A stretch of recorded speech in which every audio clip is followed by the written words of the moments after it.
अत्यंत महत्त्वाची कालची मुंबईत घडलेली बातमी। टिळकनगर भागात काल रात्री 7:45च्या सुमारास एका रहिवासी इमारतीला भीषण आग लागली होती। यात 5 जणांचा मृत्यू झालाय, 2 जण जखमी झालेत। तब्बल 3 तासांनंतर ही आग आटोक्यात आणण्यात अग्निशमन दलाच्या जवानांना यश आलं, पण जी माहिती मिळते त्यानुसार एसीचा देखील स्फोट झाला आणि त्यानंतर ही आग भडकत गेली।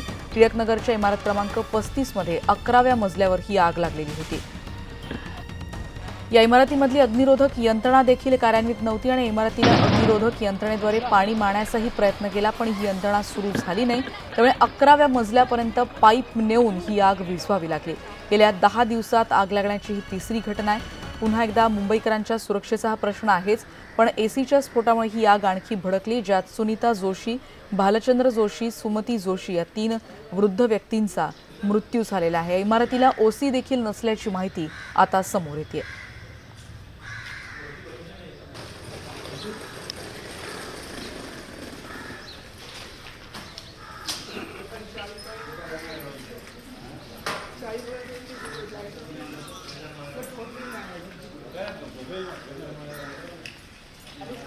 आपण बघतो टिळकनगरमध्ये इमारतीला ही आग लागली होती आणि या संदर्भात आपण अधिक माहिती घेणार आहोत। मनोज कुलकर्णी यांचे प्रतिनिधी आता आपल्या सोबत आहेत। मनोज, सगळ्यात महत्त्वाची माहिती जी समोर येते की बिल्डिंगला ओसी देखील नव्हतं, कोणत्या गुन्ह्याची नोंद झाली आहे?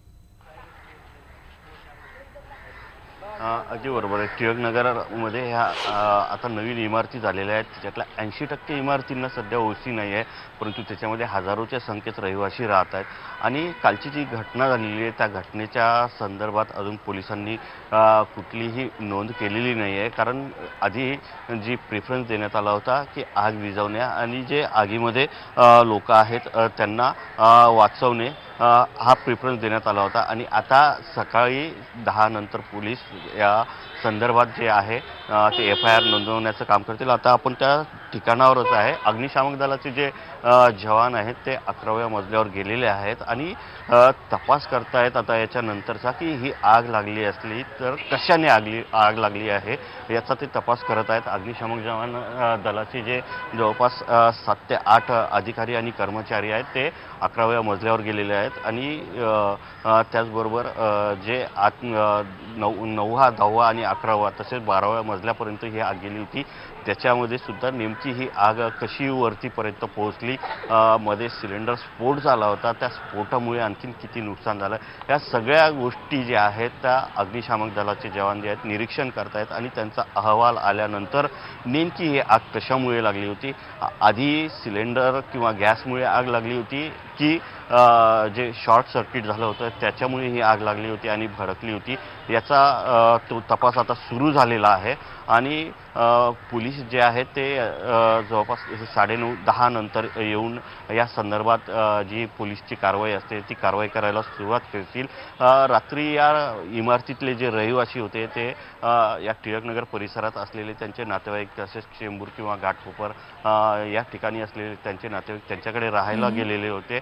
आता सकाळनंतर अनेक जे रहिवासी आहेत ते इथे आलेले आहेत, आपल्या जी इमारत आहे त्या इमारतीच्या जवळ, आणि रात्रीच्या झालेल्या घटनेबद्दल दुःखसुद्धा व्यक्त करतायत, परंतु सध्या त्यांचं मनस्थिती बोलण्यासारखी नसल्यामुळे आपण समजू शकतो की ज्या इमारतीत आपण राहतोय त्याच इमारतीत हे मृत्यूचं तांडव घडलेलं आहे, अग्नितांडव घडलेलं आहे, त्यामुळे आपण समजू शकतो त्यांची व्यथा काय असेल, त्यांची मानसिक स्थिती काय असेल। जाणून घेऊयात हा स्फोट नेमका कसा झाला होता।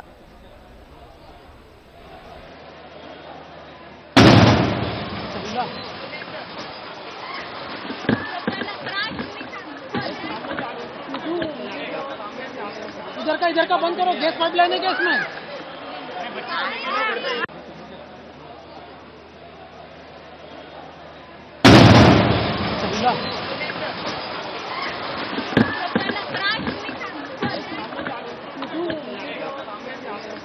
इधर का 9व्या मजल्यावर स्वयंपाक करणाऱ्या एका महिलेला आरडाओरडा ऐकू आला आणि ती महिला बाहेर पडली, तेव्हा 2 वरिष्ठ नागरिकांना त्यांनी बाहेर काढलं।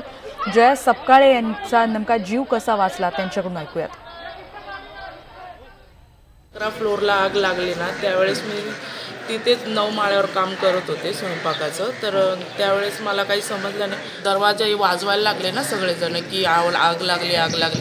मी त्याच क्षणी रेग्युलेटर बंद केला आणि बाहेर आले, सगळं सोडून दिलं का आणि बघितलं तर बाहेर पूर्ण धूर येत होता। मी 2 जणांना हाताशी धरून खाली आणलं।